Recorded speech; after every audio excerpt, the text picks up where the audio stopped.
Content.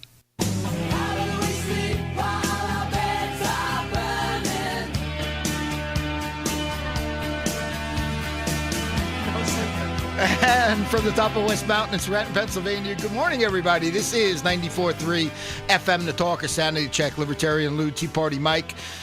X will be calling in. We got Frank Sorek in studio, and we got another crazy show ahead of us here. So if you want to blow off a little steam, you want to start your weekend off right, 888-577-4487. That number is 888-577-4487. Good morning, Michael.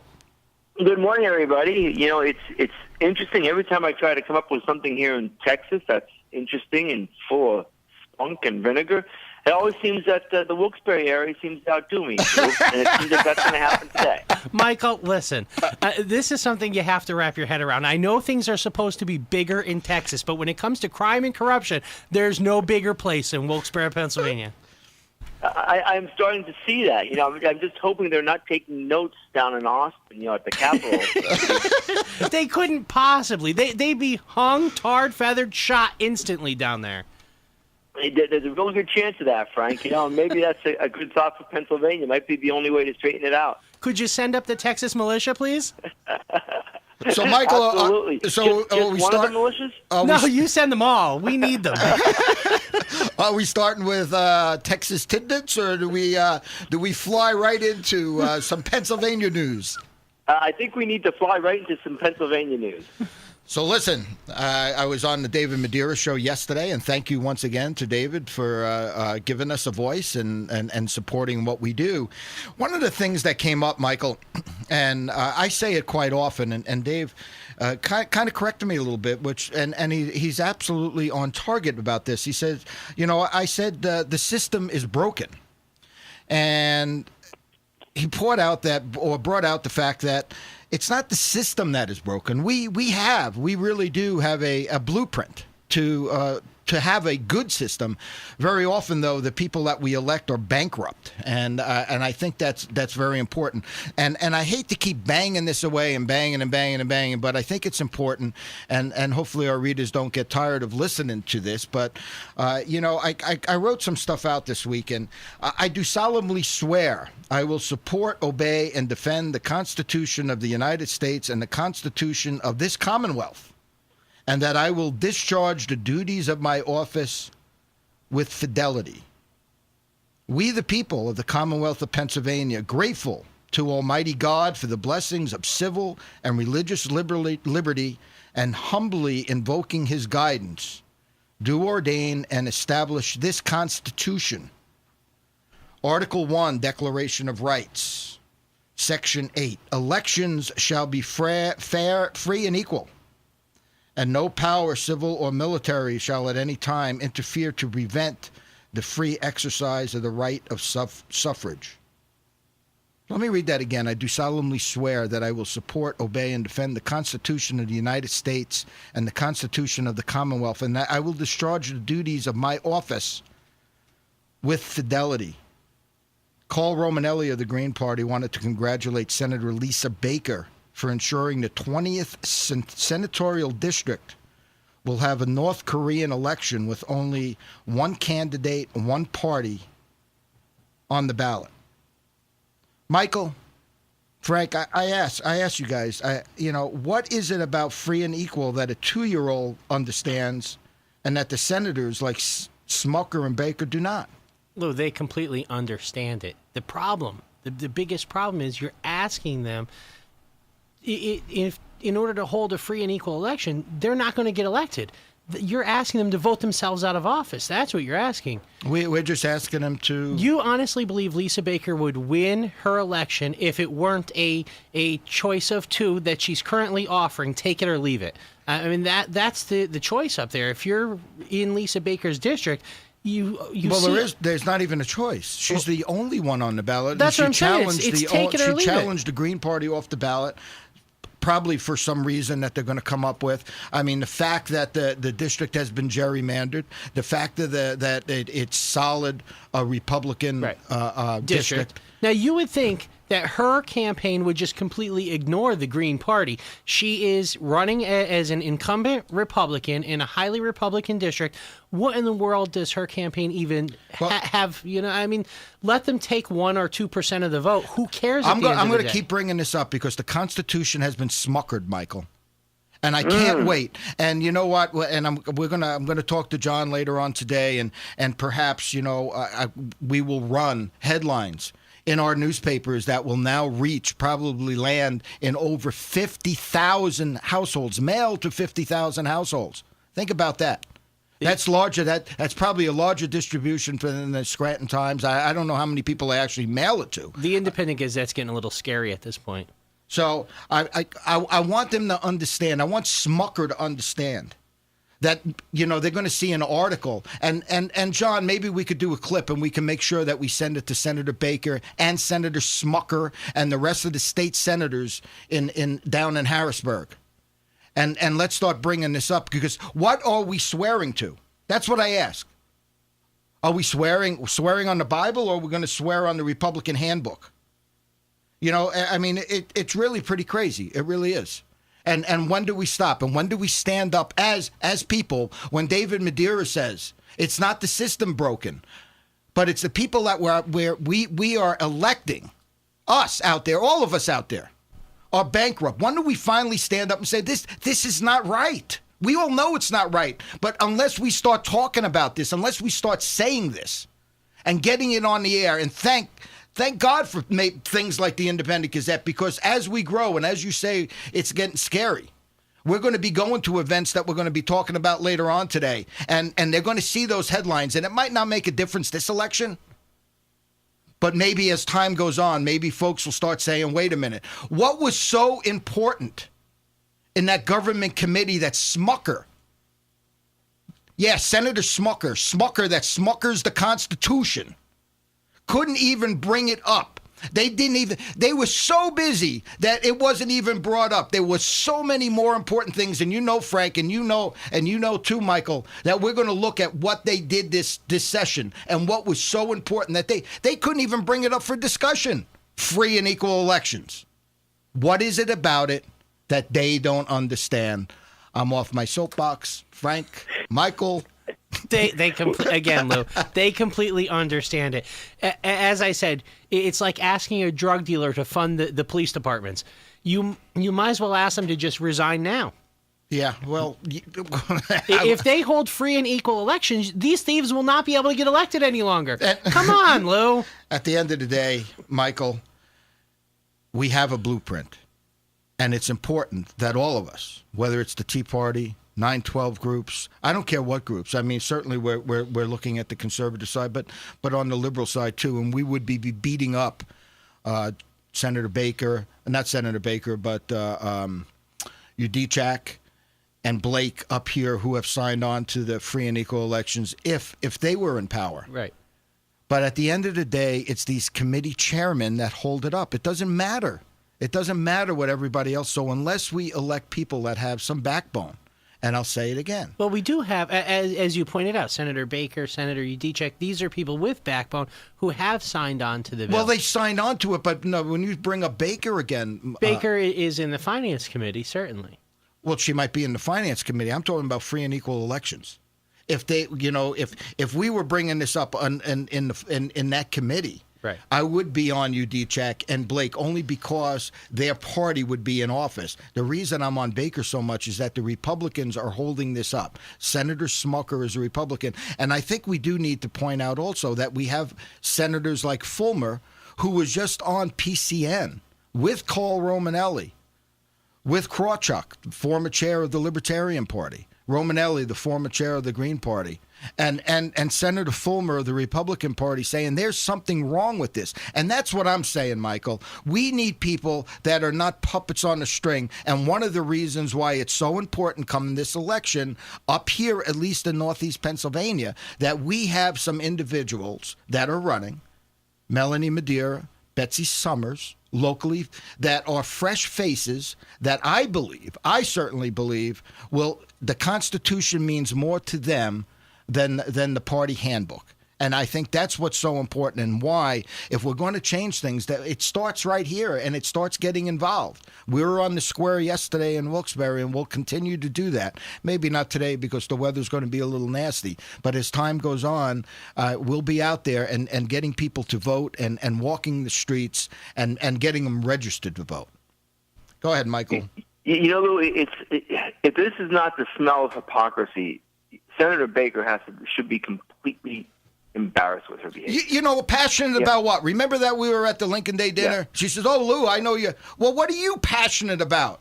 You should be passionate about at least following the Constitution. Passionate about getting reelected. About getting reelected. That's what we got Frank here for, so I could get my blood pressure up. You remember the time that we started in Harrisburg and went door to door to push Senator Reformer's bill on free and equal elections, and she was right on it. Of course, everybody's going to sign on to it because they don't need it. It never even came up for discussion. So, of course, oh yeah, let's sit in the back room, have a cigar, have a couple of brews or whatever, and say, okay, yeah, let's sign on to these because it's a good thing. Because who would not be for free and equal elections? But don't worry, it won't even come up for discussion because our boy Smuckered is going to make sure it gets smuckered. And my problem here is that we need electors to start standing up and start saying, wait a minute, I don't care if it's my party, it's wrong. That's what I want to hear. That's what I want to hear. I want somebody like Senator Baker to go on the news and say, it's an embarrassment. It's an embarrassment to have somebody like Smuckered as the chair. That's what I want to hear. And then I don't need to get on this soapbox. Then we can stay on Smuckered. But the whole point, Lou, is that she's for the free and equal elections, and yet it was her platform, her election coming up, that went and threw the Green Party candidate off the ballot. Probably because all the signatures. Tell me, Senator, how are you for free and equal elections, and yet you trash free and equal elections? And these are questions that need to be answered, Senator Baker, because there is enough of the hypocrisy. You know, stand up, and if you are against not having free and equal elections, then say so, because apparently your behavior indicates so. Exactly my point, Michael. I mean, what is she afraid of? Again, highly Republican district, Republican incumbent. What is she afraid of? Is she afraid of the Green Party taking 1, 2, 20, 51% of the vote, maybe? Well, listen, one of the things, and maybe we run a little contest in our newspaper this coming month, maybe we should decide who we should be writing in. Senator Baker's going to get elected, but maybe if the signs start showing up around the district, maybe it'll start setting off a light bulb. Maybe we should have NOTA, NOTA for the 20th senatorial district in Pennsylvania, none of the above, something to that effect. But I'm sure some of our listeners have some great ideas that perhaps maybe that's what, who we should be writing in this election. Lou, and this is exactly it, and we do have that power to do that. So perhaps there's time to have a campaign of a good write-in candidate. Let's put a little bit of NOTA. And what if NOTA wins? That's a good point. What if NOTA wins? It would be a better candidate. Who do we appoint then if NOTA wins? Who knows? You know what, Frank and Lou, what I want to do is to my Republican brothers and sisters out there, take a look at the record. See what's really been done. See how effective Senator Baker's been. Because I'm not quite sure there's much there to handle to grab a hold of, Frank, and I think really that's the fear. And maybe another candidate going against Senator Baker is going to expose what has been done and what hasn't been done. Oh, Michael. And get the people of northeastern Pennsylvania to start to think about it. And maybe, you know what, Michael, so often that we do have some choices to make. And certainly, as we've had this mix of sometimes Democrat and Republicans, and certainly with the Freedom Act, the Independence Freedom Act, it's equally split. So you don't know, and we have to pick our poison sometimes because we're gonna be voting for a candidate that we don't agree with all the issues on, for sure. And but the point is that, and I think and to your point, Michael, and I think what you're saying here too is that we need to look at these individuals, but when there's really something wrong with the party apparatus itself, we need those people in the party to actually have the nerve to stand up. We get it. We understand why you're not doing it, but is that what this is all about? Yes. Is this? Yeah, Yes. I know, Frank. I can't be clearer on this, Lou. I don't know what you and Michael both have been drinking something this morning. I don't know what. Michael is down there wanting voters to be informed on who they're voting about, and you want senators to be honest and upstanding citizens? Come on, people, wake up. Wake up. On that note, we're taking a break. We'll be back. 94.3 FM The Talker.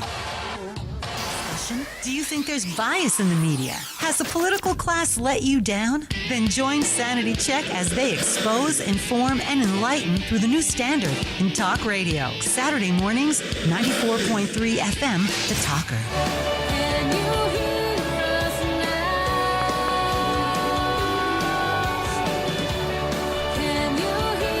Senator Baker? She's going to hear us. I hope they're starting to hear. How about Smuckered down there? Frank, what do you think? I don't know. I think we've been smuckered, Lou. We're at 94.3 FM The Talker. Sanity Check, Libertarian Lou, Tea Party Mike. X is on the line. We got Frank. Good morning, X. Let me bring you on here for a little bit here because we have a very special guest in studio, and I want to get to him here shortly. But I guess you've been listening to what's going on. Any words of wisdom?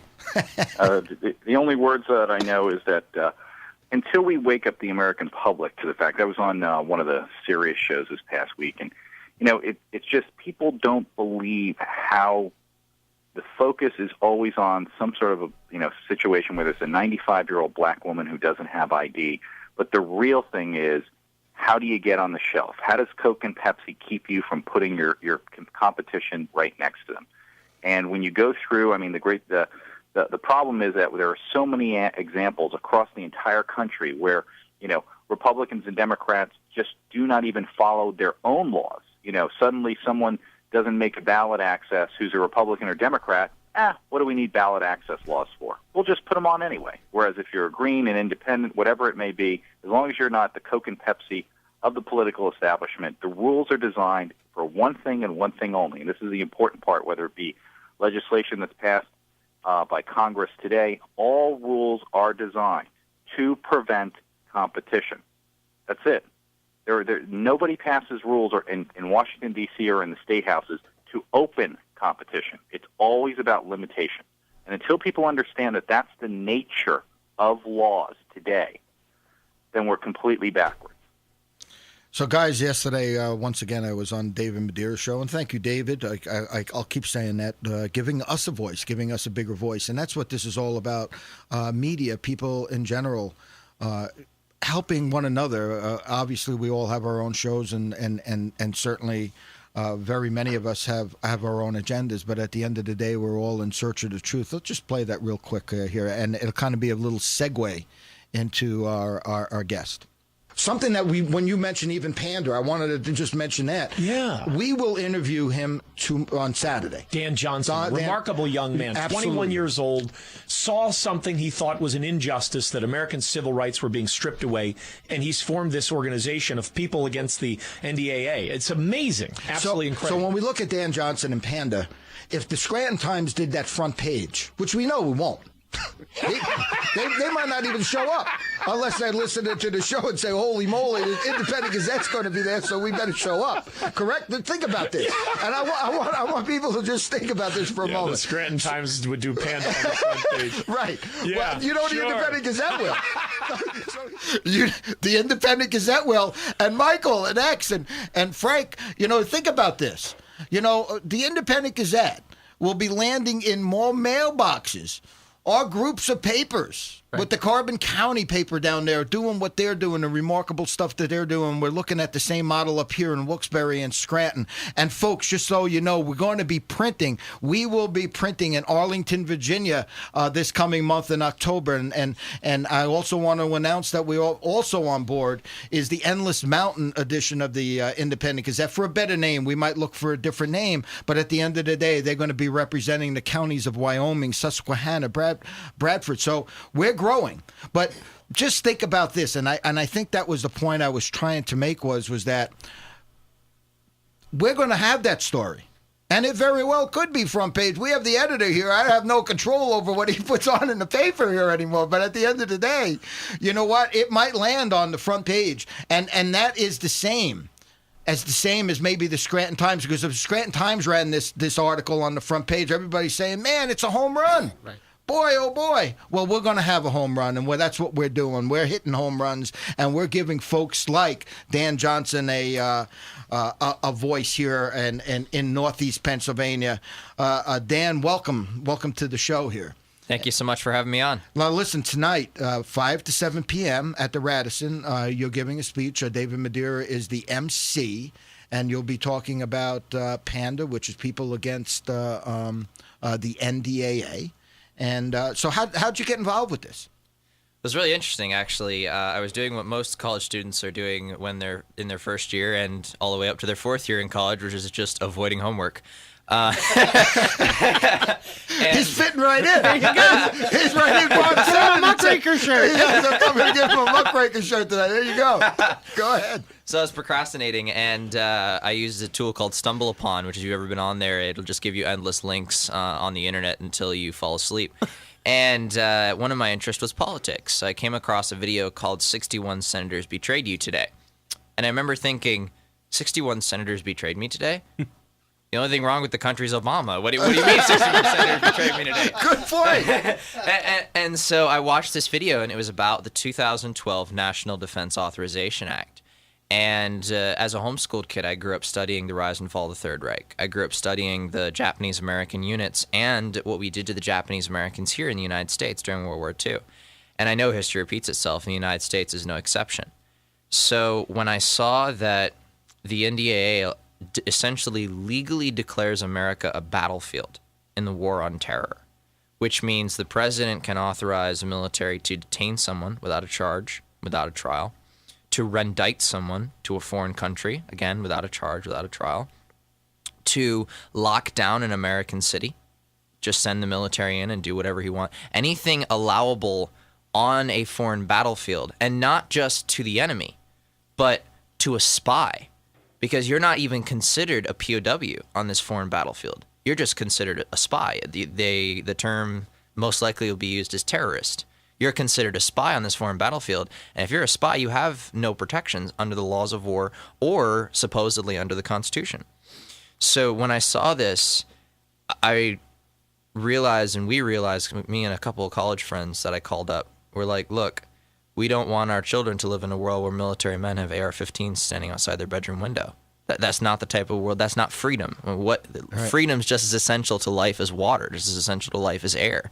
So how would we ever want our children to grow up in that kind of world? And we wanted to do what we could. So got involved at my local city council, had my mayor tell me to go back to basic government class that I had no idea what I was doing, and then used that as the catalyst to launch a nationwide movement, which is now banned the laws of war backing the NDAA in 7 jurisdictions, including the capital of New York. And now I'm here today in northeastern Pennsylvania, and I'm crazy. I've been doing this for 3 years. This is really amazing. Michael and X, I went on, and certainly I went on your site yesterday, and we have spoken about the NDAA here. And I'm going to encourage folks to just, use your search engine and just put PANDA. PANDA. Certainly your site is pandaunite.org. Did I get that right? That's correct. Okay. But all you need to do is put in your search engine PANDA. And I got to tell you, as much as we think we know what's going on, it was really remarkable. You have a fantastic site there, and the resources there I started printing stuff out. I have half a book here only because and realizing that we're not going to be able to get everything, in on the radio show. And once again, I want to continue to go back. You're there at the Radisson tonight here in Scranton. We'll be there. I'm actually looking forward to this, to your presentation, because it's the site itself, and certainly listening to you here, I'm going to learn a lot about this, and I'm looking forward to that. But it is tonight again at the Radisson in Scranton. David Madeira will be the MC. I know there's some other speakers, but you brought up battlefield, and once again, sometimes these words are bantered about out there, and you say no, it can't be. Michael and X, and I'm going to bring X on here right now, and maybe you have maybe a question for Dan to start this off with, but. Dan, what we brought up, and on that site, there were 10 myths or more than the myths, and those I found to be interesting also. But X, as you remember, and Michael also, is that we brought up what is classified as a terrorist. So, X, you have anything for Dan here? Well, Dan, are you getting support from those that consider themselves progressives and so forth? Because one of the things that I've noticed across the spectrum when having these conversations on different radio shows is that so many of these people just blindly follow the constitutional scholar and don't realize the level of abuse he's taken the government to is actually higher than Bush, and Bush was horrible. Well, I think it's a really good question, and I would ask you to look at the resolutions passed by different parties all around the country opposing the 2012 NDAA passed at the party level. You'll notice that more of them are Democrat resolutions than there are Republicans. And so you have an issue that grew out of essentially the massive expansive powers under the Patriot Act. And the so-called progressives had been following this and paying attention to this for a very long time. So I would say you have an equal amount of people on the right side, an equal amount of people on the left side of the spectrum, both saying this is good, and an equal amount of people on the same spectrum saying this is bad. Usually when we go into a city or we train people up in a city or a county to stop this in their area, what we find is we get a lot of support from the people, but we don't get a lot of support from the status quo or the political class. So it seems to be a measure of just defending the status quo, and I think the best example of that, I was actually in D.C. for the passage of NDAA 2015 in May, and I was in the House chambers watching them pass it. And the people pushing for the NDAA overall is the military-industrial complex. You follow the money, you figure out who would gain the most from military operations on U.S. soil. It's those who fund those military operations. So Buck McKeon, or Representative McKeon, is the second highest paid, or shouldn't say paid, bribed by the military-industrial complex in the government. Barack Obama's number one, he's number two. When he stood up and said anything in the House, there was a round of applause from both sides. I think that gives us a real idea as to who's backing this piece of legislation and why they're backing it. Hold your thoughts on that. We're going to take a break. We'll be back. You listen to Sanity Check 94.3 FM, The Talker.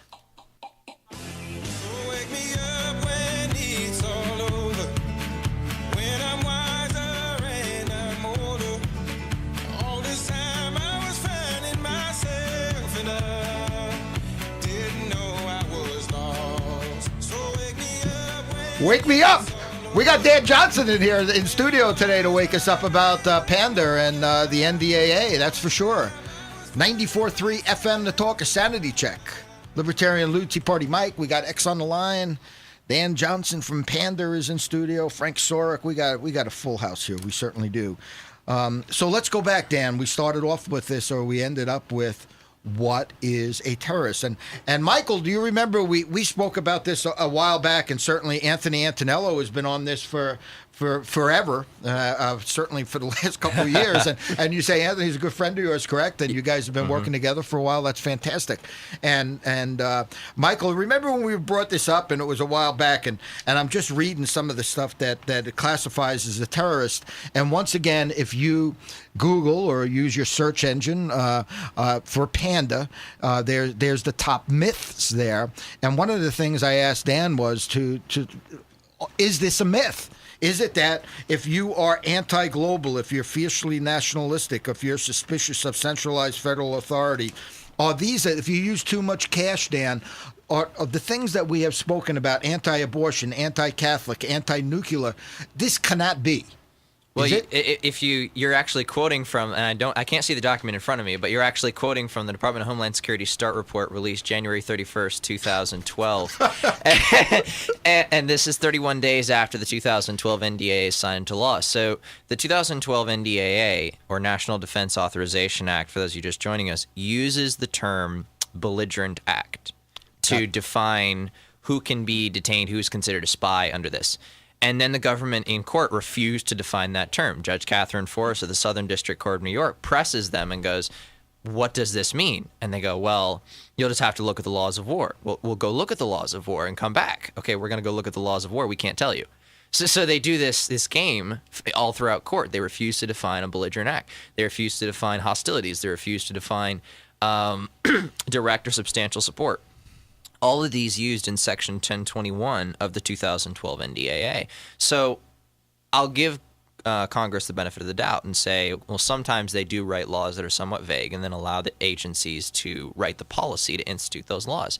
So you look at the Department of Homeland Security START report you just quoted from there, anti-global, suspicious of centralized federal authority. This is the hot spots of U.S. terrorism. This is the next wave of U.S. terrorists. And you look at some of the people that have been gone after as possible terrorists. You've got in Lexington, Kentucky, there was several 13 and 15-year-old boys who set off, I'm not sure if you guys know what a Drano aluminum foil quote-unquote bomb is, but essentially you put aluminum foil in the cap and Drano in the bottle, and then it falls over and goes bang, and that's really it. I'm sure that's going to put me on another watch list, and I know that. But the fact of the matter is that it doesn't hurt anyone. And the police show up to a home. They put it outside the owner's door. Owner opens the door. It goes bang. Owner wasn't too happy. They called the police. And the police won't show any image of the damage. They said there was nobody hurt. But they're charging those young men as terrorists with operating a weapon of mass destruction. That's Lexington, Kentucky, 13 to 15-year-old boys.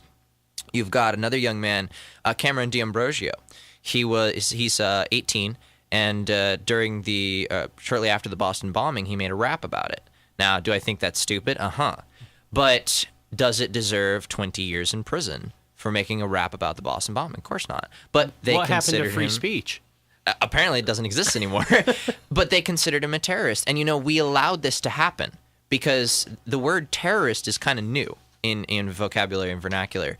But we've had saboteur before. We've had all kinds of categories, whether it was the Irish Catholics, whether it was the Japanese Americans, whether it was the evil Mexicans, whether it's whatever. We have all these categories where we set aside a group of people and we apply this label and we say, people with this label don't have any rights.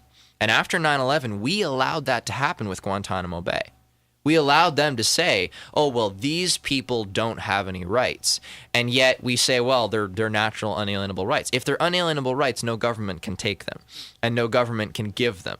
So we allowed this to happen. We said, there's a small category of people. I'm not in that category. So it's fine if you take the protections of their rights. And now it's coming back to haunt us because all a government has to do, or any agency for that matter, any institution, is put aside a group of people and say, the protections of your rights no longer matter. And then they just redefine that group to include you.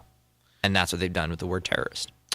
Michael, before I bring you on, and we could talk a little bit more about what a terrorist is here, but once again, tonight, 5 to 7, you're speaking, but during break, you're also going to be at an event on Sunday. Where is that going to be at now, too? Sunday at the Sanctuary Church in Newfoundland, Pennsylvania. Okay. I'll be speaking at 2 p.m. At 2 p.m. So certainly we're encouraging folks to learn a little bit more about what's going on. Michael, what do you think? I mean, this is pretty.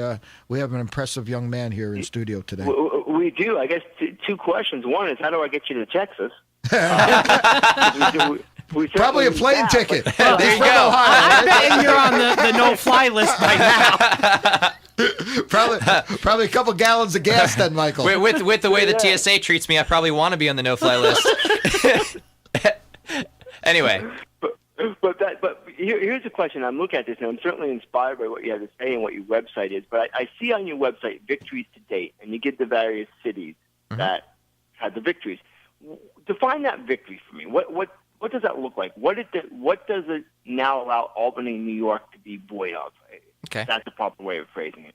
So it's important to remember that the battle so to speak, that we're engaged in is not one of institutions. It is not one of laws. It is not one. Another name for a law is an opinion. It's just an opinion written down by a lot of people that we for some reason accept above other opinions. So it's not so much a battle of laws, and the NDAA is simply an idea written down on paper that the Bush administration had wanted and the Obama administration is now putting into place. But it's a battle of ideas. And unfortunately, a lot of people ascribe to this religion known as government or religion known as statism. And the only way to get them to accept an idea is to get the state to also accept it. So what we count as victory is when the state passes, or a city or a county, local government passes a resolution saying we're not a battlefield. And if anyone comes in here to try to enforce the NDAA, or any of the laws of war, regardless of whether it's under the NDAA or anything like that, they are violating the Constitution, and therefore they'll be arrested. It's an interposition resolution. It's not a non-compliance. It's not saying, oh, we're going to sit back and drink our tequilas and lay back in our lawn chair while the federal government comes and detains you forever. We're going to actually step up. We're going to interpose. Now, we do ask for 2 other steps, and we work on those 2 other steps, which is changing police policy or sheriff policy so that the sheriff or or deputy or police officer who receives the call, if they are involved in it or if they do not step in to stop it or ask questions, whatever, they'll be fired. And then we put a citizens watch in place. But I guarantee you, I was in Ferguson, Missouri for 2 weeks when everything was going down. And if Ferguson had passed a resolution saying this is not a battlefield, even though that was not under the NDAA, it basically is what the NDAA looks like. I mean, the only difference between the police and the military is one's under the Department of Defense. There really isn't any difference. It's just a difference on paper. So if they had passed a resolution saying this town is not a battlefield, I guarantee you I'd have handed that out at the protest, and the city councilman wouldn't have survived their next election. It wouldn't have been possible. And that would have sent a message to every single city council, every single county across the country that this is not okay. You don't do this. So that's what we consider a victory. Go ahead, Michael. No, I say, this is very good. It's all about informing people. And certainly I'm getting an economic education today, and as Lou brought up earlier, we thought we knew about the NDAA. We as the Tea Party were banging on Lou Barletta's door early on in this whole scenario, and though very respectful, just wasn't getting it, Dan. So this is a great way for the people to put pressure on our legislators and our local people. Michael, once again, you threw up a little softball there for us here. Yep. Certainly, we started the show talking about the Constitution. I do solemnly, and this is the oath taken by our congressman here locally. I do solemnly swear I will support and defend the Constitution of the United States against all enemies, foreign and domestic, and that I will bear the true faith.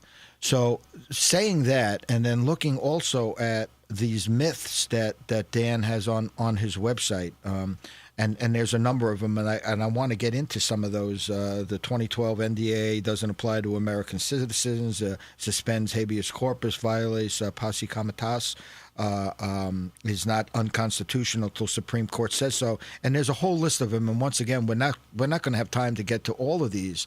But when I brought this up to you, Dan, a little while ago, and I said, well, what do you think about our 2 local congressmen here, Marino and Barletta? You said that some of these myths were written for them. Well, yeah, we wrote. We originally called it the Legislative Defense Manual, and it started out when the House Armed Services Committee released a cute little myth and fact report on the NDAA that was so ridiculous that we responded with this, and a couple of the myths, including the one about it doesn't apply to American citizens, were written because when Barletta and Marino were confronted on this stuff, that was their number one thing. That was the number one saying is, well, it doesn't say it applies to American citizens. Well, neither do any of our other laws that we pass. We just assume it applies to American citizens because Congress is passing it. That's an assumption. But I like that you brought up the congressman because I want to give some unconventional advice over the radio here. Remember, every single elected official lives or dies on 3% of the vote. 3%. And what do you mean by that 3%? What I mean is there are several people who will not vote, and of the people who do vote, most of them stay party line. Yep. So the undecided are 6%. That means only 3% is what a politician lives or dies on. That's what they stay in office on. That's what they lose their office on. If you can get 1 to 3% of the electorate in any level, whether it's city level, 1 to 3% of the city electorate, 1 to 3% of the county electorate, whatever, you will control every single decision your politician makes. That's how we've been able to do it in Emmett, Idaho. I mean, the NDAA was not the only thing. I'll talk about it at one point, maybe later if I come on the show again, talk about how in Emmett, Idaho, they defeated the NDAA, and then they took on Agenda 21, and then they took on gun control, and they won every single time. They forced their state senator to resign. They forced the county commissioner to resign because we understand this 3% rule. And number two is both of your congressmen, Marino and Barletta, have violated their oath to the Constitution. And the founders set up... You're saying they violated their oath? Yes, absolutely. Without a doubt. I As if you wanted guys that didn't back know that. on record. No, and actually, unlike the state senatorial district here, 20th senatorial district, Senator Lisa Baker's district, where there is only one candidate running, in both Barletta's and Marino's, there are other candidates that are running. And in fact, in Marino's, I believe that there's three. One, I have not decided who I'm going to publicly support in that, but certainly we have a independent running there. And I have publicly come out and supported Andy Ostrowski because I feel as though that we do need a new voice in Barletta's district. And Michael, you remember, and I remember down there when we were down at Luzerne County College with Michael Harrison and the Tea Party, and we warned and we said to Lou Barletta, if you do not follow your oath, we can't support you. And that's one of the reasons I am not supporting him this time around, because I feel as though we do need to send that message. Unfortunately, we have to take another break. We'll be back with Dan Johnson, NDAA, Panda. You're listening to Sanity Check 94.3 FM, The Talker. Standard and Talk Radio. Saturday mornings, 94.3 FM, The Talker.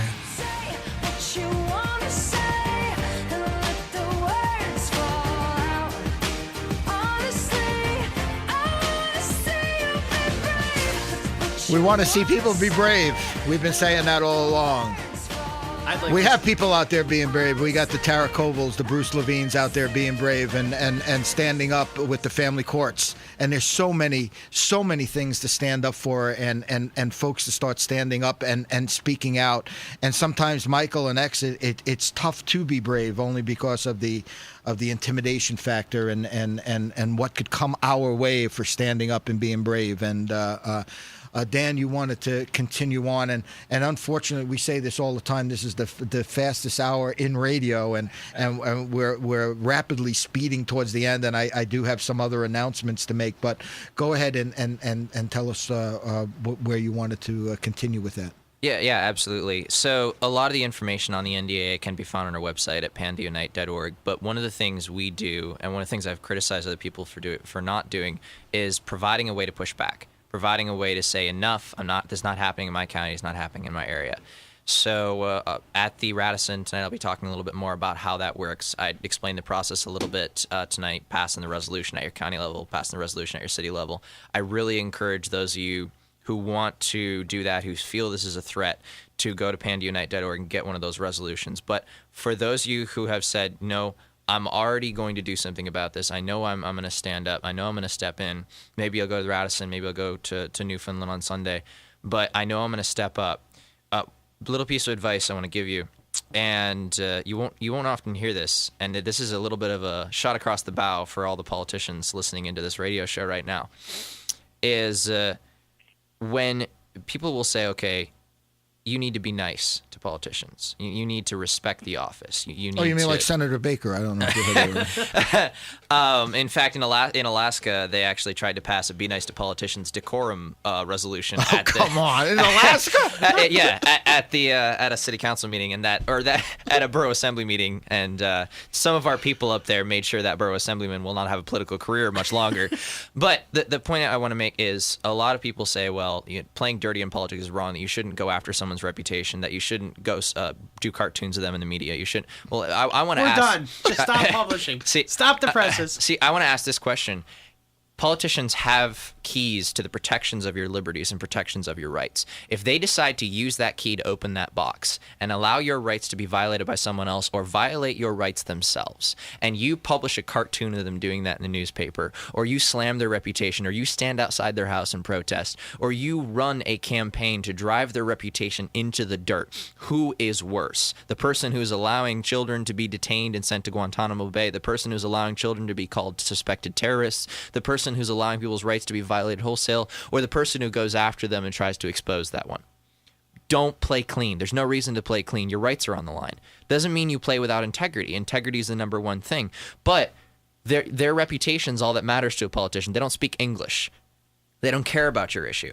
They could care less if you want to feed the whole world or you want to fix a pothole in the city. All they care about is their reputation. Put their reputation on the line. Make sure they know that they will lose their reputation, and therefore they will lose their job if they oppose you, regardless of what your issue is. And that's how you win, is you choose power over access. You choose that I'm going to push my politician to defend my rights and uphold his constitutional oath, not violate it like Congress has. And remember that one of the Chief Justice of the Supreme Court said, I want to say it was Justice Marshall, said that you violate your constitutional oath when either you exercise powers not in the Constitution or you do not exercise powers the Constitution has granted to defend the rights of the people.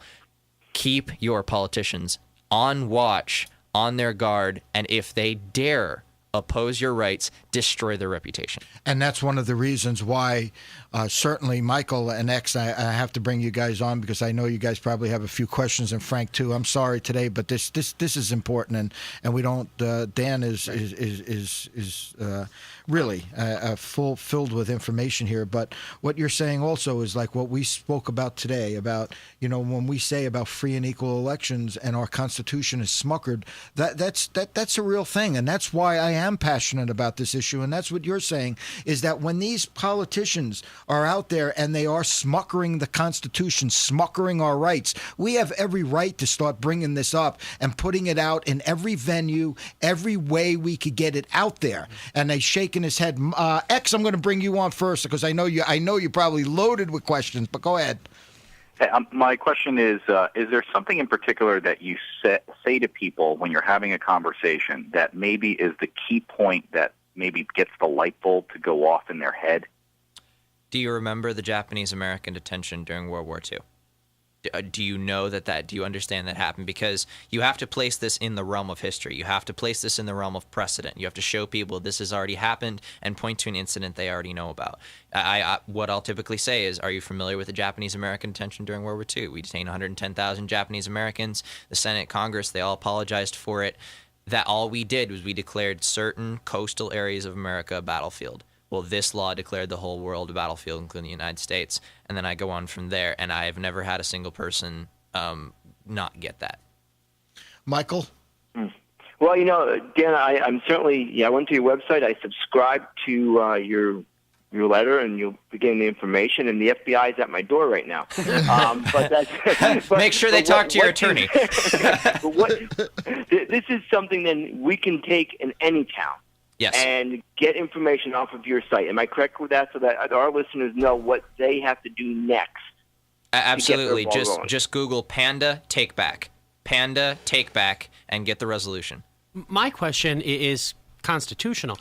Is the NDAA, it seems to me that it violates the Constitution of the United States, and as that is the supreme law of the land, anyone who votes to support or authorize the NDAA should be arrested under that same act. Am I wrong? They should be, but, rule of law doesn't apply to those making the laws, so how would you expect Unbelievable. That? I just don't understand how we're not rounding these people up. What's wrong with the FBI? I mean, if they're authorized under the NDAA to go after anybody who threatens the Constitution of the United States, well, why aren't they just putting bars on the Capitol building at this point? Well, and those representatives technically agreed to it. So they were perfectly happy. I mean, we didn't sign on to that law. We didn't agree to that law. Right, no, absolutely But not. they did. Sure. And they agreed to it, so why not? So they agreed to violate the Constitution of the United States, put bars on the Capitol building, be done. There you go. So one of the myths that you have down there, the president has the power, but he won't use it. Supporters of President Barack Obama often contend that although the president has the extraordinary power in the 2012 NDAA detention provisions, he won't use it. This belief is based on the signing statement attached to 2012 NDAA. You want to touch on that for a moment? Yeah, touch on that for real quickly. This is a common belief of those who want to support this president, that he would never use the law. Of course, he'd sign something into law and take the time to do it, but never actually use it. And that's proven very contrary by the fact that he's already executed 4 American citizens without a charge, without a trial, including a 16-year-old boy, Abdurrahman al-Awlaki from Colorado, executed them in Yemen. His advisors have argued that he didn't need the NDAA. He had the power in the United States Constitution to do this anyway, so he didn't even need this law. You have a president who's not only argued in court and argued in front of the Senate that this law wasn't necessary, that he already had this power, but has already executed American citizens using the same type provisions. How could he not use it? Folks, once again, encourage you to show up tonight. We'll be there.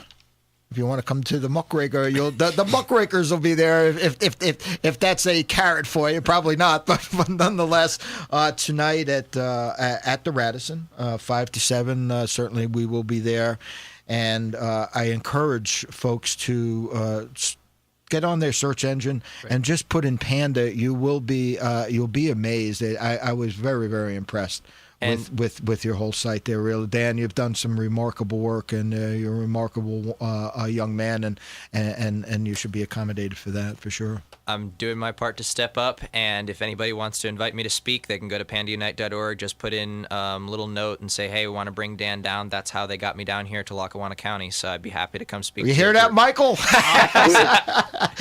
So I'm online right now with the airline. Getting the ticket. Folks, once again, we're also going to encourage you to subscribe to the Independent Gazette. It's what we need to continue to keep growing and giving the information that we're doing. We're real proud of the way we're growing. Thank you to the Carbon County Independent Gazette. Certainly, you listen to some of the events that's coming on next weekend. Oktoberfest, we'll be posting that on our websites. We encourage you to go down there. And Michael, also another quick note, and I didn't want to get too much into it today because there's some contracts, and I think everything's been signed and all those things. But along with Americans for Prosperity, the Independent Gazette will be one of the sponsors, bringing Ben Carson to the area here locally, and we're expanding and we're doing the things that the media is supposed to be, enlightening folks. And Michael, as always, we're done. This was another quick show. You got the last word as always, my friend. Hey, God bless young men like Dan Johnson. God bless America. Have a great weekend, guys.